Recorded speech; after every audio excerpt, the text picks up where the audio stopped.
Bueno, pues buenas tardes y muchas gracias por haber venido, sobre todo visto el tiempo que nos está haciendo, por más que nos hemos encomendado a todo el santoral, pero bueno, las cosas vienen como vienen. Bueno, yo ya he dicho esta mañana en la radio, en la entrevista que han hecho, que no tengo ningún inconveniente de hablar en valencià. Así que lo que més còmode siga per a vostès, ho fem en valencià o mesclem en valencià i castellà, etc. Jo, de totes maneres, els aclariments que havia preparat els he fet en la meva llengua vehicular, que tots sabeu que és el castellà, per raons que ja he explicat en la ràdio al matí. Pero bueno, yo, primero que todo, muchas gracias a todos por venir, eso ya lo he dicho, y mi agradecimiento, mis primeras palabras de agradecimiento a la Biblioteca Municipal de Xàtiva, a César, su director, y al equipo que lleva a cabo la noble tarea de cuidar y difundir la cultura en esta maravillosa ciudad de Xàtiva. Cederme este local es para mí un privilegio por el marco y porque me trae grandes recuerdos de mi infancia y juventud vividos junto a mi familia en esta ciudad, a la que siempre he considerado como mía, a pesar de no haber nacido aquí. Sabéis que nací en Michella y Xàtiva fue, por así decir, como he dicho esta mañana en una entrevista en la Radio SER, el primer paso como inmigrante. Yo tenía 5 años cuando mis padres se trasladaron aquí para dirigir la sociedad musical de La Nova. Este fue mi primer paso como inmigrante, luego llegaron muchos más, y en ese sentido, que esté aquí en este ámbito que lleva por nombre el de Miguel Bordonau, es algo más una casualidad, porque Miguel Bordonau también desarrolló su carrera y su experiencia vital en distintos destinos nacionales y extranjeros, y porque compartió con otros compatriotas las secuelas de la guerra y la posguerra. Más allá de disputar es, ante todo, una novela sobre la inmigración y el desarraigo que conlleva. Los diferentes personajes comparten el hecho de ser inmigrantes en los lugares que habitan, de sentirse diferentes por las diferencias de costumbres, culturas y lengua. Da igual que sea por razones políticas, como sucedió con quienes tuvieron que abandonar el país durante la guerra. Pasaron a Francia, donde la mayoría acabó en campos de trabajo, continuaron luego su lucha en la resistencia y acabaron en campos de concentración nazis. O por razones diversas, bien derivados de la misma guerra, como será el caso de Miguel, el protagonista, y su familia. En su caso, se suma además el sentirse diferente por la orientación sexual. Para acabar, sea esta una novela en la que puedan reconocerse todos aquellos que por una razón u otra compartan situaciones y vivencias similares. Y sin más, les cedo la palabra a los que me acompañan, agradeciéndoles tanto a Isabel como a Lola que me acompañan en esta presentación. Gracias por venir una vez más.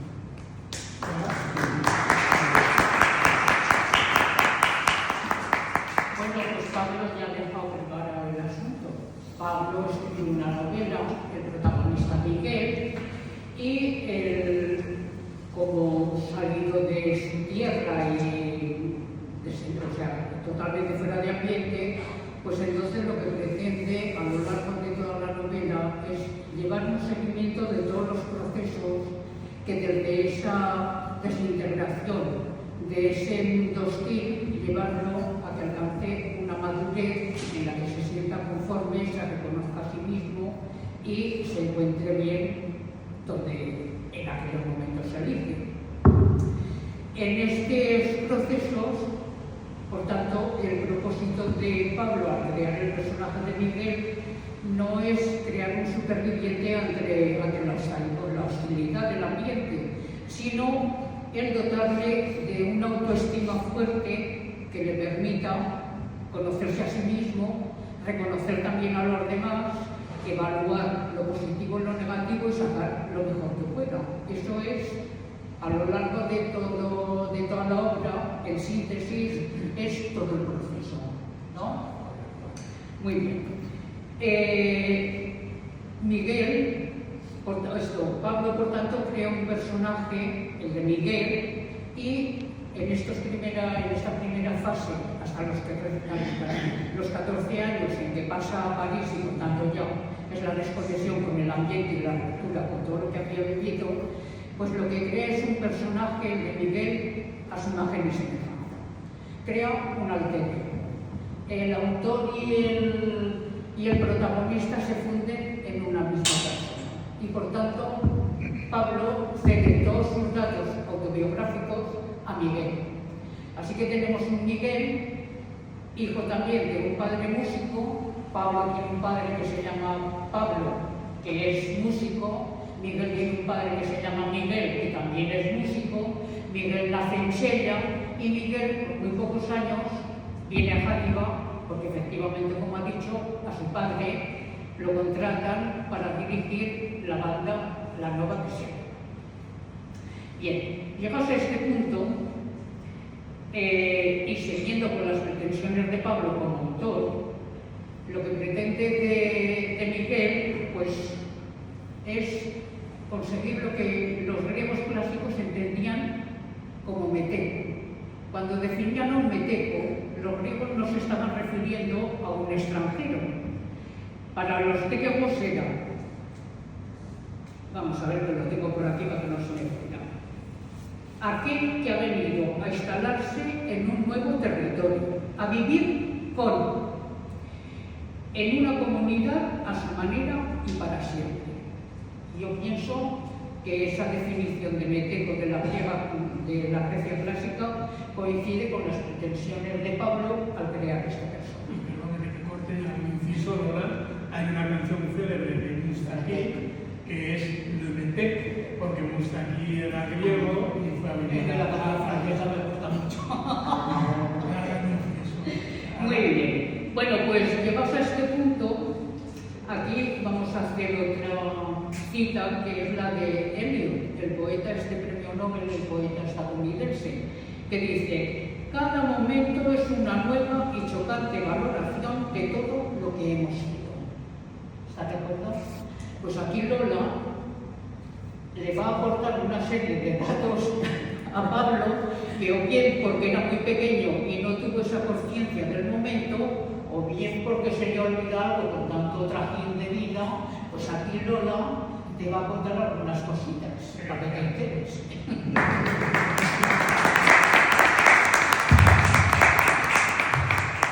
Anem a veure. Jo, la relació que tinc, que vaig tindre amb Pablo, va ser a través de la seva família. Pablo, entonces Pablito, va vindre així en companyia de son pare, sa mare i les seues germanes. Va vindre en Don Pablo, que va vindre a fer-se càrrec de la música nova, de la banda i de l'escola de solfeig. I això és el principi de la nova relació en ell. Ell té una germana, Puri, que és de la meva edat. Don Pablo aterreix així, el meu papà en aquella època era president de banda, i connecten molt bé els dos senyors i creen una amistat que és una amistat familiar. Va ser l'amistat de les dues famílies. Pablito era un xiquet. En aquesta època, 5 anys, era molt. Hi ha una diferència abismal. 10 o 11 anys, 6 anys, el xiquet. La seva germana Filín, exactament el mateix, era la xicotiua. Jugàvem junts, perquè tant jo en sa casa com ella en la meua, jugàvem, després vam anar a solfeig junts, i Don Pablo, que va ser el mestre que va vindre a la nova, perquè no el van dir el director, va ser el mestre. Que paraula més bonica, mestre. Una de les més boniques del diccionari. Doncs el mestre es va fer càrrec de la banda. Una banda que estava en aquell moment en hores molt baixes. La va remuntar, la va portar a festivals, va guanyar prèmits, fins a primers prèmits. Unes fotos que li he presentat jo a Pablo, perquè les tenia que el meu papà la música nova per ell era la seva família també, les tenia guardades, les hereta jo, i com per mi la música nova també és la música nova, doncs ho conserve tot. I aquell xiquet que va vindre de son pare, sa mare, les germanes, que va vindre a solfeo, que anàvem a l'escola de solfeo a dependre i a jugar, perquè cuidao que hem jugat. Allí, en lo que era el Miramar, enfront de la iglesia de San Francesc de Ara, que entonces era el cuartel, en el piso de dalt estava l'escola. Allí don Pablo me va donar a mi la primera noció de les notes musicals.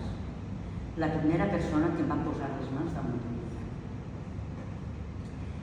El solfeo el donava don Pablo a voltes i altres dos músics veterans, que era el senyor Ramon, que després era Ramon Moral, que després el seu fill, Paco, ha sigut director de la banda també. I un senyor molt vellet, o que jo entonces el veia molt vellet, que era el senyor Joumet. Quan te sabies la lliçó, anaves al senyor Ramon, tota contenta i tots contents. Quan no te la sabies, el senyor Joumet, perquè com l'home no se'n recordava del que havies fet el dia anterior, tu li donaves l'anterior i te'n contents. O sigui que l'activitat ha existit sempre. Doncs aquest xiquet va fer així amistats, va tindre unes vivències que l'han marcat, jo crec que per tota la vida. Jugava, anava al cine, que per cert l'altre dia vam estar comentant, el cine. El cine al que anàvem més xiquets era el cine, el Salón de los Obreros, que també allí se feien els concerts de la música nova. El Salón de los Obreros, que nosaltres coneixem per el cine Molina o el cine Gregorio, tenia per les parets fàbules, pensaments, coses moralistes. I ell l'altre dia se'n recordava d'una que vas començar i em vaig oblidar ell. I la vaig recitar a la llengua. Allò de Calderón de la Barca de cuentan un sabio que un día tan pobre y mísero estaba de las hierbas cogida. O sea, ella estaba allí, en la part opuesta a la pantalla. I aquestes vivències són les que a ell li han quedat d'aquella època. I aquestes vivències d'ell ens han quedat a tots nosaltres. Anava a passar-li la paraula a ell perquè parli del seu llibre, perquè gràcies a aquest llibre ens han tornat a retrobar. Un día me dio Isabel, cosa de un mes o dos. Mira, oye, el primo de Sebastián me ha presentado a un escritor que ha hecho un libro y él dice que ha estado en Játiva, que su padre estuvo en la Nueva, se llama Pablo, digo, ¿no será Pablito Carbonell? Digo, sí, sé que és Pablito Carbonell. I gràcies a això ens hem tornat a veure i estic molt agraïda d'aquest llibre, però moltíssim. Como recordàvem com Lolita i Pablito.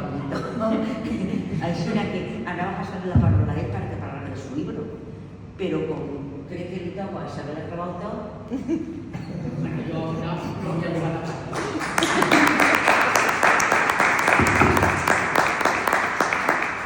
Y cuando Pablo acaba con 14 años, entonces acababa con 14 años el bachillerato elemental, que iba ahí a la Ribera, pero conocemos muy bien los de la mayoría de los que estamos aquí, pues entonces deciden marcharse a Francia.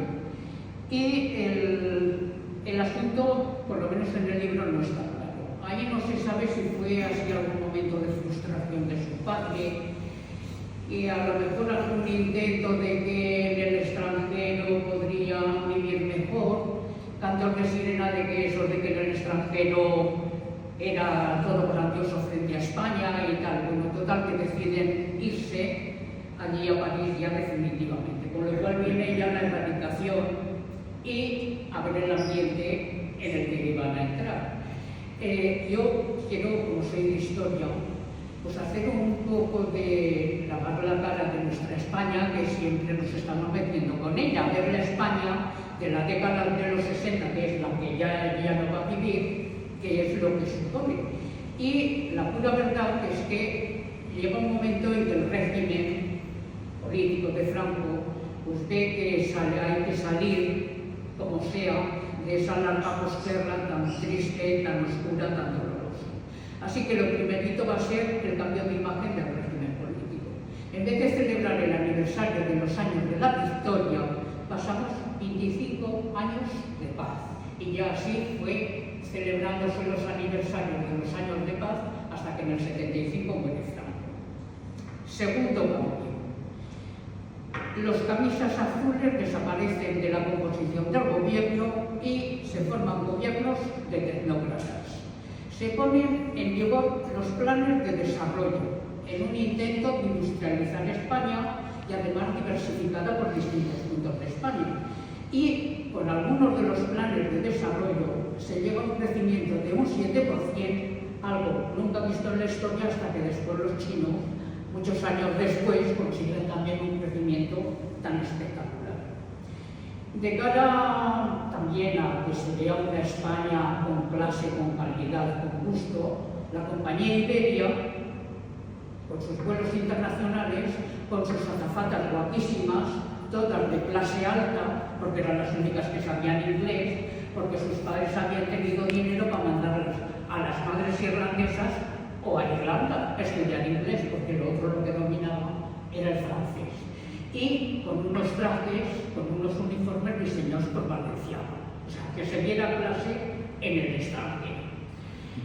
Empiezan a entrar las televisiones y en muchísimas casas había televisiones, con lo cual eso de las noticias por el parte y la Pirenaica ya pasó, porque ya pasábamos a los programas de la televisión.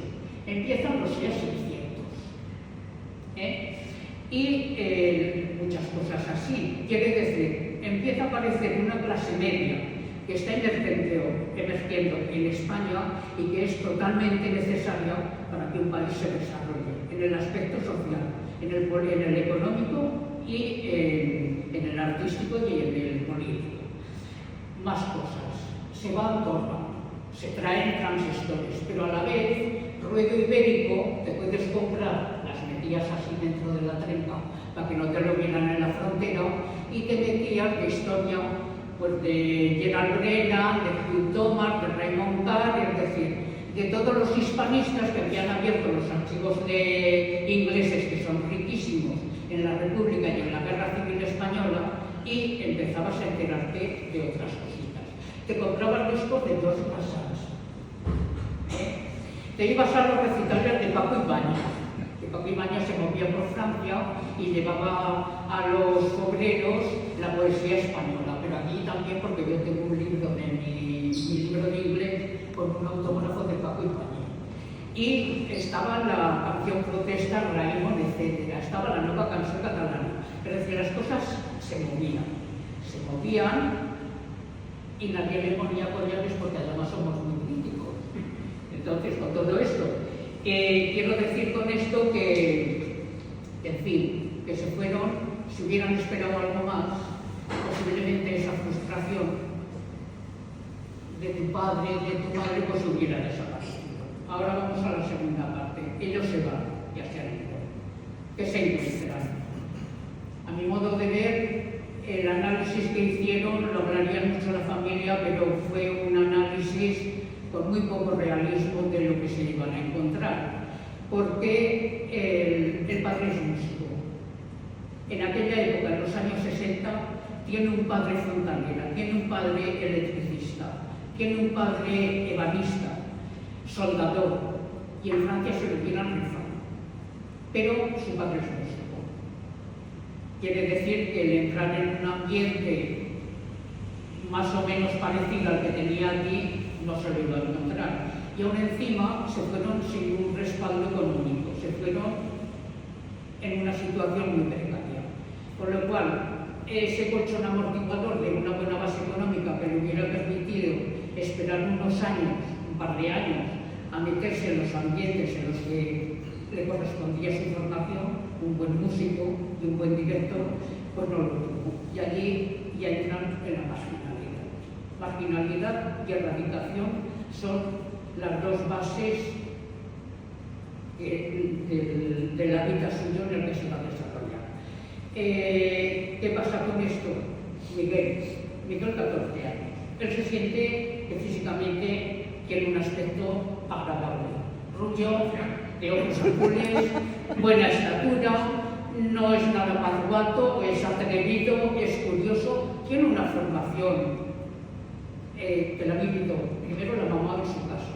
Sus padres, con poco dinero, pero siempre van a inculcarles a los hijos que su forma de salir de allí es a través de los estudios. O sea, nada de tú a trabajar, porque aquí hace falta dinero y tenemos que aguantar todos. Es decir, todos pobres, no. Como decía en Suecia, que mataron, que ahora no me acuerdo del nombre del presidente que mataron.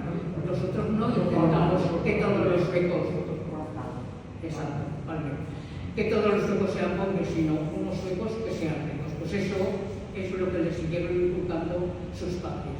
Miguel, Pablo sigue formándote y lo aprovechará. Si había visto que hasta entonces había sido un pasar, pues como la mayoría, por los estudios de bachillerato, aquí se da cuenta de que tiene que darlos todos y si no, no sabe.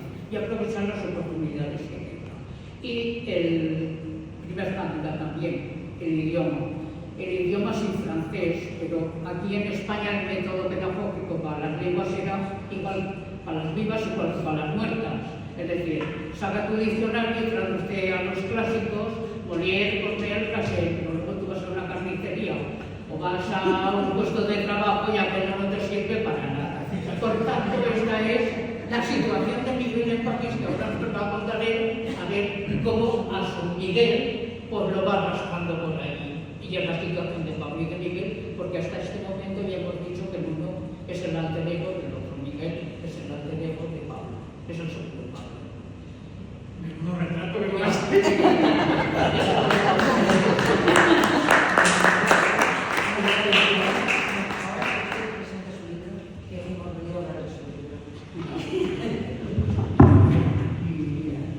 Coincido con muchas cosas de las que has dicho. Yo solamente quería precisar solamente un punto, porque más allá de estudiar, aparte de lo que ha dicho ahora Isabel, es un libro, ante todo, mi intención era hacer un libro homenaje primero a mi familia, por supuesto, porque sufrimos la inmigración, todos, mi padre, mi madre y mis 4 hermanos. Todos la sufrimos. Cada uno la vivió a su manera. Teníamos edades diferentes, teníamos formaciones diferentes y expectativas diferentes. Con todo quiero decir que me atrevería a asegurar que el que más sufrió fue mi padre, por lo que acabas de decir. Es decir, si mi padre hubiera sido un obrero manual, pues posiblemente en un momento en que Francia despegaba también económicamente, podría haber, o si hubiera sido mecánico, hubiera entrado a una fábrica de Renault o cualquier cosa, ¿no? Pero como tú bien has dicho, mi padre era músico y tuvo que cambiar la batuta por una escoba. Eso es muy duro y estoy seguro que él fue el que más sufrió el desarraigo y la migración. Eso no me cabe ninguna duda. Mi madre también, porque mi madre, como ya me han dicho muchas veces, aquí era la dona del mestre, tenía un estatus y dejó de ser la dona del mestre laboralmente para convertirse en una asistenta de las casas donde iba a trabajar. Es decir, que la cosa fue dura. Quiero también precisar que el tema de la migración, que es lo que tratan de estudiar, todos los personajes tienen el hilo común que estén donde estén, son inmigrantes en esos países. Y por tanto, todos se sienten en un país que no es el de ellos. Y lo viven mejor o peor según el estado social del que provenga, porque Isabel, que se ha leído el libro, sabe que hay algunos de los personajes, los de Nueva York, por ejemplo, son mexicanos, pero muchos son hijos de diplomáticos y demás. Es decir, que ese estatus no es el mismo que el que tiene que irse a Francia a hacer lo que hicieron ellos. Pero, de todas maneras, el hecho de que un mexicano vaya a vivir en Nueva York no quiere decir que se lo vaya a pasar pipa, porque me imagino que también se lo pasarían canutas. Con eso quiero decir que para mí, porque eso no queda claro para mucha gente, yo cuando hablo de inmigración no es tanto el que sale con las maletas de cartón que se va a Alemania o lo que hicimos nosotros. Es inmigrante todo aquel que tiene que irse de su casa, de su país, a vivir a otro país diferente, con una lengua que apenas conoce, con una cultura que no es la suya y con unas costumbres que le vienen impuestas y que no le sientan nada bien, porque tiene otras costumbres. Sea el nivel de adquisición, de poder adquisitivo que tiene. Bueno, en cuanto a eso, Lola me ha tratado bastante bien, pero sí que quiero decir una cosa, es decir, también lo he dicho esta mañana un poco en la entrevista de la radio. No hay que negar, cualquier escritor que niegue que no hay rasgos autobiográficos en su novela, está claro, está mintiendo. Se parte siempre de unas experiencias que uno tiene para a partir de ahí construir un relato que yo tengo que confesar, porque yo soy nuevo, es mi primera novela, aunque había escrito otras cosas, poemas de juventud, sonetos en francés, pero bueno, a lo que iba. El tema de escribir, a mí siempre me había gustado escribir, pero en este caso en concreto yo sentía que tenía una deuda con mis padres, sobre todo, y que esa deuda la tenía que saldar. Es una especie de reconocimiento también a ellos. Y entonces estuve durante mucho tiempo sin plasmarlo por escrito, sin no plasmarlo, y como digo en las notas del autor al principio, fue con ocasión de una cena a la que me invitó una buena amiga, que había aquí unos franceses, y hablando, pues salió el tema me preguntó que dónde había adquirido el nivel de francés, y salió el tema de la inmigración. Estuvimos charlando y tal, y entonces la mujer de este señor, que era también un profesor que había trabajado para el gobierno francés en Marruecos y demás, y me dijo, pues, su mujer me dijo, ¿no ha intentado usted plasmarlo? Digo, pues la verdad es que he hecho algunos intentos, pero siempre me he tirado para atrás. Digo, pues qué lástima, ¿no? Y eso fue el aliciente para que me lo tomara en serio y pudiera escribir. Aparte de eso, del libro de la migración, el tema de la migración está entremezclado también, los que lo habéis leído lo sabéis, sí que es cierto que hay diferentes periodos históricos, no es lo mismo cuando nosotros nos fuimos a Francia, es verdad que no es lo mismo que los que decidieron pasar a Francia cuando dieron la guerra por perdida y se atrevieron a dar el paso, cruzar Pirineos y acabar en campos de trabajo en Francia y la resistencia francesa, porque la lucha, el alma luchadora nunca la habían perdido, hasta acabar en campos de concentración. Eso es un tema que está ahí en el libro, tampoco es que fue una novela histórica, como digo en la nota previa, ¿no? Y luego hay otro tipo de migrantes, pues nosotros mismos, y como he dicho en la radio esta mañana, empezaron los italianos, los yugoslavos, primero siguieron los italianos, siguieron los españoles, llegaron los portugueses, es decir, lo que he pretendido de alguna manera es que todos los que han pasado por ahí se reconozcan de alguna manera en esto. Y yo no sé si seguir hablando o dejaros que si las preguntas y queréis saber. Contanos un poquito del libro. A ver, un poquito de la obra, ¿quieres? A ver, vamos a ver. Esta mañana el periodista de la radio, cuando ha leído un poco la sinopsis, ya ha dicho que Miguel con 14 años se va a París y queda superado y se enamora de París, y dice que no, ha dicho el periodista. Es cierto pero una cosa es el turista que va a París y sobre todo en primavera, y que le gusta París y no llueve y todo eso. Otra cosa es el país cotidiano de todos los días, que llueve prácticamente casi todos los días del año, que hace mucho frío, etcétera, etcétera. Entonces, ¿en qué sentido a mí me enamoró París? Vamos a ver, yo lo digo, creo que lo digo en la nota de Juan, si no recuerdo ahora mismo. Yo cuando llegué allí, por Primera, yo cuando me fui de Játiva tenía 14 años. Vivíamos en la avenida de Servas, entonces, en un piso de 3 habitaciones, salón, cocina y un cuarto de baño. Entonces, llegar a París y estar viviendo toda una familia en 2 habitaciones separadas, en un corredor pasillo tipo hotel, porque son las habitaciones del servicio, de las casas, eso ya es un choque de tela marinera, eso para empezar. ¿Cuántas veces pensaba yo, ¿para qué narices nos hemos ido de la avenida de Secas 36? Con lo bien que se mira que la ducha no tenía agua caliente, ni teníamos calefacción porque los aviones que nos habían de Játiva eran así de otra. Luego estaba el tema del idioma, y luego estaba el tema que mi padre y yo me tuve que quedar hasta septiembre porque tuve que hacer suspendí en junio, y entonces tuve que hacer la recarga del cuarto en septiembre. Y mi padre, cuando se iban ellos en el, me acuerdo, la imagen que tengo siempre ahí, me dijo, Pablito, dedícate a taquigrafía o a mecanografía, allí tendrás trabajo. El yayo, Ernesto, me machacó todo verano yendo a clases de mecanografía. Y cuando llegué a París, en vez de una máquina de escribir, me dieron un uniforme, un cubo, una escoba y un tarro de limpiamesas a limpiar, vamos, hecho todo.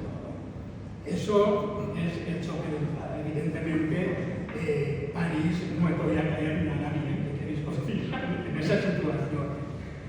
Paso y ya porque no se me había cuento lo que supone vivir toda la familia en 2 habitaciones, que tiene que hacer uso de dormitorios, de cocina, de comedor, etc.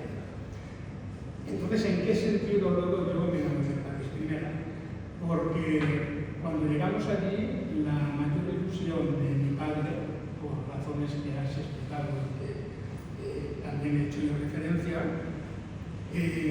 mi padre odiaba, luego empezó a trabajar en una fábrica francesa y mi padre era deplorable. El hombre se machacaba haciendo libretas, conjugando verbos y demás. Y venía a casa destrozado porque luego ya cambió a trabajar en una fábrica de vigilancia. Y decía, es que no llama estos señores están y se pagó, y allí ese era el tema de conversación para mi padre, que era un gran conversador, y creo que aquello lo llevaba por la calle de la Amargura. Y los domingos había una casa muy conocida en París, en Vitry-sur-Seine, donde vivía una suecana, que en Suecia han hecho un homenaje no hace mucho, Virtudes Cuevas, que para los franceses era Madame Carmen, porque fue un personaje muy importante de la residencia en Francia. Ella acabó en uno de los muchos, ella acabó en un campo de concentración y coincidió allí con una sobrina del general de Gaulle. Esta señora fue condecorada por la Legión de Honor. Su casa era como un santuario para todos los inmigrantes de aquella época. Iban allí, mi padre los domingos le decía a mi madre, Pureta, andemos a mí. Y de vez en cuando le preguntaban a mí, porque yo ya tenía ya 15 años y tal, Pablito, ¿quieres venir? Y yo, bueno, tenía lo mejor que hacer. Y lo digo en el libro, yo cuando estaba allí veía a toda esta gente con esa vida que habían llevado, con esas cosas que habían hecho, conforme lo pintaban, con aquella ilusión, con aquel ímpetu que todavía seguían teniendo, ¿no? Y yo no me aburría, yo era como si estuviera viendo películas de esas del blanco y negro de resistencia, y creo que hemos visto todo, y para mí aquello era como un embrujo, no estaba allí viviendo, hasta que ya me di cuenta de que, oye, está muy sosa y muy fofa y muy vermelho, no que algo, ¿no? Luego bien es verdad que, sobre todo Játiva, pues a nivel de notas muy brillante, no era que queréis os diga. Cuando llegué a París me di cuenta, como tú bien acabas de decir, que o ponía codos si quería salir de aquello o no salía. Y entonces sí que me puse a ello, me esforcé por lo demás. Tengo que decir que saqué muy buenas notas, estudié siempre con beca, allá, aquí los años de facultad, los 5 años. Yo vi que tenía que ganarlo porque sobre todo lo que no quería es que me pasara con mi padre. Eso lo tenía, y perdone que lo diga, pero esto él lo llevaría clavado, pero yo lo lo llamaba acabado, que yo no quería acabar como acabó mi padre después de toda una vida de estudios de tal. Porque mi padre, lo recuerdo porque creo en este momento que va a hacer un homenaje también. Mi padre, cuando se fue a la guerra, al volver, renunció. Le habían dado una beca para ir a estudiar al Conservatorio de París. Y mi padre renunció porque entonces mi abuelo mi abuelo, era su padre, tenía un kiosco en el Carresequial de Sueca, estaba muy enfermo de una úlcera y entonces él abandonó, o sea, renunció a la beca, a su carrera como violinista, la que hubiera podido ser, lo aceptaba, para llevar al negocio de su padre. Y se llevó la sorpresa que la madre le dijo que no había comida ni cama para tanta gente. Estaba su hermana y el novio de la hermana y que allí no había sitio para. Entonces eso quiero también manifestarlo y expresarlo, que también debió de ser como una puñalada trapera que le llevó de su propia familia y de su propia madre, ¿no? Pero bueno, todo eso salió adelante. Yo por eso, vista la historia que había ido a narrar en casa, no solo a mis padres, sino a los yayos, todo el mundo la conocía, sueca, ¿no? Y entonces me hice el sano propósito de que yo no quería hablar como él, no quería quedarme en ¿cómo explicarlo? Con perdón con lo que voy a decir, pero no quería ser uno más de la inmigración allí, como la inmensa mayoría. De hecho, tuve muy pocos amigos españoles, la mayoría de españoles iban a Bacalao, que era una sala de fiestas, iban a bailar, querían conocerse, a juntarse, a buscar novia, o las chicas a buscar novio, o lo que fuera. Yo no, yo tuve muy claro que lo que me tenía que mezclar era con franceses. Tenía que abrir un camino en París. Los personajes que aparecen ahí en el libro en la primera parte, sobre todo, tanto Peter, que no era francés, que era suizo, como Jacques, son los que me abrieron los ojos, las ventanas, sobre todo Jacques, porque me dio una formación cultural, de arte y demás, a nivel no solamente de pintura, sino de literatura. Con él pude ver por primera vez en mi vida, entré en una beca Garnier, Teatro de la Ópera de París, vi Carmen sentado en butaca, con lo cual eso podría ser todavía hoy sería impensable, porque ya no veas en el Palais Garnier, contemplando las pinturas de la cúpula del Palais Garnier, que ahora se me ha ido el nombre del pintor, que por cierto es mi pintor favorito, pero bueno, ya me encanta. Quiero decir con eso que por eso esta mañana no me ha dado tiempo de decirle al periodista por qué me enamoré de París. Me enamoré de París porque París tiene las dos caras de la moneda. La primera que os he contado y la segunda. Y yo, lo que soy hoy, gran parte de lo que soy hoy, se lo debo a París, al mundo de los refugiados políticos de aquel momento, porque también me di cuenta de que había que hacer algo, que yo intelectualmente estaba muy vacío también. Me puse a leer como un loco los clásicos del instituto que nos obligaban y luego otras lecturas, gracias a uno de los personajes del libro, la primera novieta que creí tener porque no la tuve, porque no pudo ser, y pero era una mujer, una chica de 16 años como yo, brillante, con una dialéctica apabullada, con una formación política y de guerra y de lucha, de guerra y de lucha, y entonces yo dije, si quiero ganarme a esa chica, yo tengo que hacer algo, con lo que llevo encima no voy a poder, ¿no? Y bueno, gracias a eso tuve la suerte de vivir París como hay que vivirlo, como un francés más, y la suerte de que económicamente yo mucho poder adquisitivo lo tenía, porque por la mañana después de limpiar despachos iba al instituto a seguir estudiando bachillerato elemental. Pero sí que es verdad que tuve la suerte de que Jacques, por ejemplo, me introdujo en todo lo que es la vida cultural de museos, de óperas, de cines de autor y demás, que a mí al principio la primera vez me lo pagó, yo como no tenía dinero acepté, y luego aquello vino, digo, me sigue pagando, pues que siga pagando porque yo no me lo puedo pagar. O sea que si quería ir a la ópera tenía que ser a la ópera o al cine. Y en ese aspecto a este personaje que es pura ficción, porque eso también tengo que decirlo.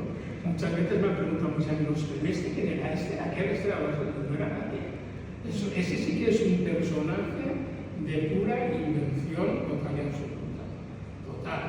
Entonces, volviendo a uno de los temas que tú has tocado, el hecho de ser autobiográfico. ¿Es autobiográfico? Por supuesto que hay muchos elementos autobiográficos en la novela. ¿Es una confesión? Pues no. Y en eso voy a citar una anécdota muy curiosa. Hay un escritor israelí, Amon Oz, que no sé si lo habéis conocido, pero ha sido en alguna vez, ha sonado para premio Nobel y tal. Y sus padres llegaron de, no sé, de Ucrania o de tal, eran judíos y llegaron cuando se creó esta novela, la división del país y demás. Y él cuenta que estando en Estados Unidos, el profesor Nabokov, que escribió Lolita, ¿os acordáis la novela de Lolita, que tanto escándalo montó? Y entonces una de las periodistas americanas que había allí le preguntó, profesor Nabokov, ¿por qué está usted tan enganchado a las jovencitas, a las adolescentes? El inglés exacto era How are you so hung about the little girls? Y entonces el profesor Nabokov se quedó así parado y dice, no, dice, yo es que he tenido siempre la oportunidad de hablar de jóvenes adolescentes en mis novelas, pero ni estoy enganchado ni voy detrás de ellas. Es decir, que en ese aspecto, el aspecto autobiográfico lo es, pero no todo es autobiográfico, hay su parte de ficción y de cosa. No sé qué es que os cuente alguna cosa más o preguntáis vosotros algo. ¿Por qué más allá de Usura? A ver, el título, ¿por qué más allá de Usura?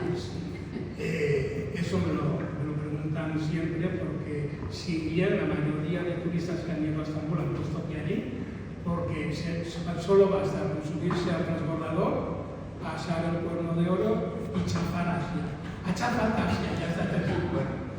Ha estado en una parte de Asia y en una parte del este de Estambul, o sea, la otra orilla de Estambul, que como tú has dicho en algún momento que es industrial y demás, te lo iba a decir, sí que es verdad, pero hay sobre todo una parte de la parte asiática, que es sobre todo Karakul y demás, que allí hay mucha más burguesía que en la parte europea.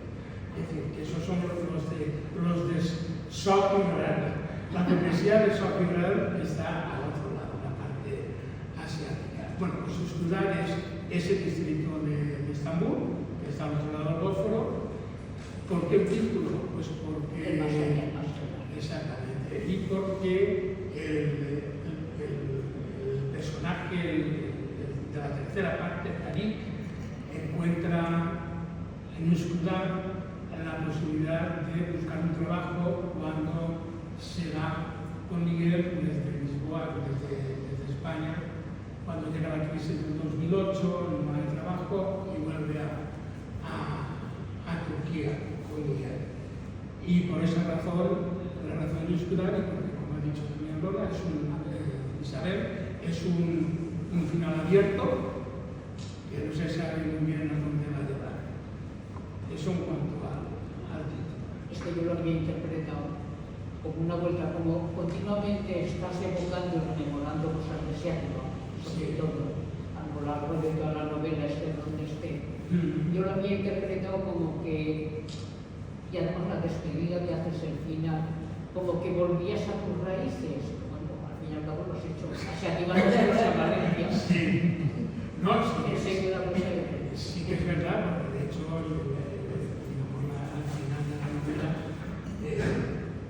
es eso también, pero también porque la novela la acabé de escribir allí, es decir, que estuvimos viviendo 6 años en Turquía y en Estambul es donde acabé de perfilar la novela. Un pequeño y 6 años de vivir en una ciudad era terapia para conocer muchas cosas de esa ciudad. Y no sé si queréis que siga hablando yo o os doy paso a vosotros, que va a ser un monólogo. Quisiera saber con qué dificultades te has encontrado a la hora de escribir. Perdóname, ¿Con qué dificultades te has encontrado a la hora de escribir? qué dificultades a la hora de escribir, madre mía. Pues la tarea de escribir, a poco que haya alguien aquí también que se haya dedicado o que intente, es ardua, no es nada fácil, es una lucha continua con las palabras, leyendo, releyendo, esto no me gusta, voy a ver si cambio esta palabra por esta otra. Voy a citar una anécdota de Baudelaire. Charles Baudelaire, en una carta que le dirige a su editor, porque le había corregido una coma. Y entonces le escribe una carta y le dice: le he dicho 1000 veces que si quiere usted suprimir un párrafo, suprima el párrafo, pero no me suprima la coma, porque la coma tiene la razón de ser y de estar ahí. Es decir, y Baudelaire, por ejemplo, era un sufrido, nunca estaba satisfecho de lo que escribía, eso le agobiaba totalmente y la verdad es que es muy difícil a mí. De hecho, un final abierto, de volver a los orígenes, de las dos maneras. Cuando hice la presentación en manos de la editorial me dijeron: ¿vas a seguir escribiendo? Sí, de hecho he acabado la segunda novela. Es una continuación más allá de estudiar, de alguna manera sí y no. ¿Es un tema sobre la migración también? Sí. No es un personaje masculino porque es un personaje femenino. Y entonces cambia la manera de ver todo y la manera de estar. Es decir, que, a ver si me centro un poco en el tema de la dificultad de escribir. Es muy difícil perfilar en esta segunda novela, la de leer, la vuelta a leer, hasta que ayer ya dije: se acabó, no hay que seguir leyendo, releyendo y corrigiendo. En ese aspecto también el padre de este Amon Os, que os he citado antes y tal, le preguntan a los alumnos sobre el hecho de escribir. Lo voy a citar lo que dice aquí. Dice: el padre de Amon Os era escritor también. El nombre familiar era Clausia, porque es un personaje muy importante para los judíos. Y decía él: venid aquí, queridos, acercaos a mí, acercaos y mirad con vuestros propios ojos las páginas de este borrador que está en mi mesa. Cuando yo muera, conviene que vengan aquí muchos estudiantes para que vean con sus propios ojos con cuánto sufrimiento sale la escritura. Y aunque mi estilo sea sencillo y transparente como el cristal, cuántas correcciones hay en cada línea, cuántos borradores escribí. Ahora, claro, tenemos el ordenador y de alguna manera es bueno, pero es exacto y es malo, porque claro, yo cada vez que corrijo, se va borrando todo lo anterior, con lo cual esto que estoy leyendo aquí, de ver los manuscritos, de ver las correcciones y tal, desafortunadamente por el avance de la tecnología, pues ya no podemos hacer. De todas formas, tienes una pluma muy suelta. La escritura es muy suelta, es muy agradable de leer. Aparte de eso, te voy a dar 2 posibles orientos, o sea, canalizaciones, ya que estamos en época de crecimiento, que no nos miren el DNI, pero como para libro de viajes, unas descripciones de los sitios estupendas. La plaza Yema de Marrakech, la verás, también que lo cuenta Marrakech. Estambul, ¿para qué te voy a contar? París, ya lo habéis visto. Para guía de viajes. Pero tiene su sentido, aparte del valor que pueda tener al lector, porque a ver, estás diciendo: ¡ay, que viene la plaza de Jonathan! ¡Ay, que viene París! Pero todo está relacionado con algo, es decir, que sí, pero puedes independizar su piel, es que aquí la tiene ahí, y la playa, y los veranos en la playa también, ahí en la parte de eso. Y la otra parte, ya que dices que has hecho un escribir novela con un personaje femenino, a mí de los personajes, la abogada, ese personaje me gusta mucho. Total, al fin y al cabo harías como Javier Marías, que tiene Berta, la mujer, y luego escribió, no me acuerdo el otro título, el marido, el espía. Y con dos novelas diferentes que tienen muchos trozos que ha cogido ya pasar de la una a la otra, Javier Marías también me gusta mucho como escribía, pues tiene sus dos novelas, o sea que puedes hacer el pareado con el personaje ese femenino, es un personaje muy sustancioso. Fíjate, la palabra que dices que te ha llamado la atención, le he puesto mucho cariño escribiéndola y demás, esa subida de ella por la calle Gare, en Lisboa, que viene de comprar con sus bolsas de tal, y me lo ha preguntado mucha gente, ¿esa que era? Es un personaje de pura ficción. Es que no hay un referente, en esta área, amigas mías del Instituto de Lisboa, que vivíamos allí, podría haber sido una de ellas referente, pero es pura invención narrativa. ¿No? Y mira que le puse cariño al personaje pero me acuerdo que unos amigos que vieron la novela decían, pero que la abogada sí que es verdad. Muy interesante, porque lo desarrolla. Esa ya no sale de la emigración porque no ha emigrado. Exactamente. Pero sí del desengaño. Tiene la frustración de rodear una esperanza así, de encontrar también una madurez alegre y asimilada. ¿Alguna pregunta más? ¿Qué recompensa ha tenido el escritor? La recompensa. Bueno, a ver, lo voy a decir con toda sinceridad y con toda claridad. La mayor recompensa para un escritor es que le publiquen el libro. Eso está más claro que el agua, porque bueno, después de todo el esfuerzo, pues escribir un libro que se te quede en el estante de la librería de tu casa, pues no sé hasta qué punto no es. A ese nivel voy a describiros, vuelvo a Mossos, porque él es escritor también y su padre era escritor, y su padre, pobre hombre, no tiró muy adelante por culpa del abuelo de Mossos, es decir, el padre del padre, que pudiendo haberlo enchufado, porque era un tío brillante, en la Universidad de Jerusalén, porque era familiar, le puso todas las pegas posibles para que no lo contratara. O sea, que la amargó la verdad, para que no dijeran que lo habían enchufado.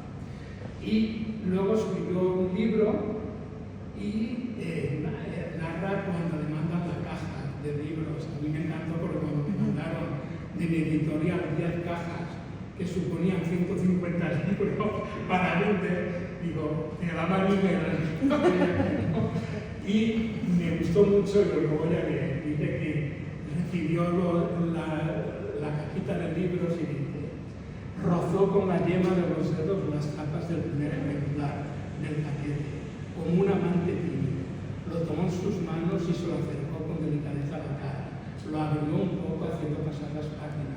Cerró los ojos y lo olió. Aspiró profundamente el olor a tinta fresca, la delicia del papel nuevo, el aroma embriagador de la cola del encuadernador. Después empezó a buscar el libro y volvió a aparecer la cubierta. Un libro recién impreso, el primer libro, es casi como si acabara de tener un hijo, dice el padre de la madre. Por la misma razón, si no te publican el libro, ese es el mayor fracaso para un escritor. Desde el punto de vista, no solo comercial, porque yo creo que no es mi caso, y creo que hay muchos que escribimos y no pretendemos ni hacernos ricos, ni millonarios, ni ganar mucho dinero con eso. Simplemente, en mi caso por lo menos, fue yo quería escribirlo y lo he hecho. Lo mismo que quise hacer una tesis y la hice, lo mismo que quise. Es decir, son opciones que uno toma, decisiones que toma y las hace.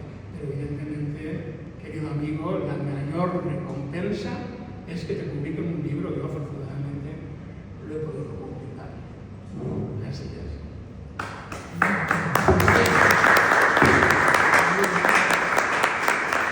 Muchas gracias por haber venido. Y bueno, ya he visto que no he utilizado el valencià casi ningú.